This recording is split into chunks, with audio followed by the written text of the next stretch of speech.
Good morning India. आज की कहानी है मकान मालिकिन और नौकर। सलमा नाम की एक औरत दोस्तों शादीशुदा होने के बाद भी दोस्तों उसका पति उसे पूरा प्यार दे रहा था और उसके बाद भी दोस्तों वो नौकर के साथ कमरे में क्या कर रही थी और नौकर ने क्यों उसकी चीख निकाली, जाने स्टोरी के अंदर। सलमा की अभी अभी शादी हुई है लेकिन उसकी सुहागरात वाली भूख खत्म नहीं हो रही है, जबकि उसका पति उसको हर दिन में 3 से 4 बार प्यार कर रहा है और उसके सूखे खेतों को हरा भरा कर रहा है। लेकिन सलमा तो हवस की पुजारी है, उसका इससे कहाँ गुजारा होने वाला है। इतने में सलमा के पति का ड्यूटी पे जाने का टाइम हो गया था, क्योंकि वह शादी के लिए 20 दिन की छुट्टी लेके आया था। अब उसको जाना होगा। अब उसका पति अपनी जॉब पे वापस चला गया है, जो उसके शहर से 1000 किलोमीटर दूर है। अब वह ठीक 6 महीने बाद सलमा को मिलेगा। इधर सलमा के दिन नहीं कट रहे थे, करे तो क्या करे। दिन भर घर के काम में बिजी रहती थी अपने नौकर के साथ, लेकिन रात को कभी कभी अपने पति से बात कर लेती थी, लेकिन बातों से कोई प्यार नहीं होता। अब सलमा रात को गंदी फिल्में देखना शुरू कर दी, जिससे उसकी और उत्तेजना चढ़ने लगी है।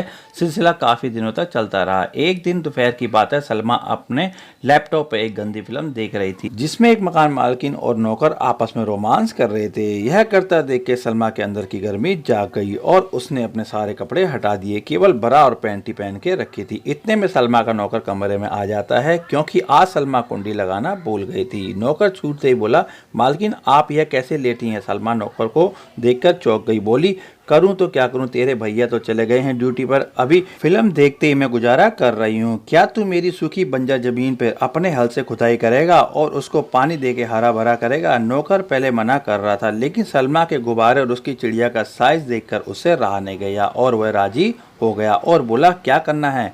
सलमा बोली, तुम शुरू हो जाओ। इतना बोलते ही नौकर ने सलमा को ऊपर से नीचे तक अपनी जीभ से चाटना शुरू कर दिया और उसे साफ कर दिया। इससे सलमा और ज्यादा उत्तेजित हो गई। फिर नौकर ने सलमा की पैंटियों बरा खोलकर फेंक दिए और उसके खेत को देख के बोला, यह तो बहुत ही सूखा है, अगर इस पर हल्की खुदाई नहीं हुई तो यह जमीन बंजर हो जाएगी और फसल देने लायक नहीं रहेगी। तभी सलमा जोर से बोली, तुम अपना हल से इसकी खुदाई शुरू करो। इतना बोलते ही नौकर ने अपना हल निकाला और सलमा के खेत में खोदना शुरू कर दिया। जैसे खुदाई तेजी हुई, सलमा चीख पड़ी और जोर से बोली, इतनी तकड़ी खुदाई तुम्हारे भैया भी नहीं कर पाई। यह देख कर नौकर ने और तेजी से खुदाई करना शुरू कर दिया और साथ में उसके गुब्बारे का रस भी पीना शुरू कर दिया। ठीक 30 मिनट के बाद हल ने जमीन पे पानी निकाल दिया और जमीन हरी भरी होने लगी। यह देख के सलमा बहुत ही खुश हुई और उसने नौकर को 500 रुपये दिए और कहा, इसे बादाम काजू दूध पी लेना और हर रोज मेरे खेत पे तुम ही हल चलाओगे। यह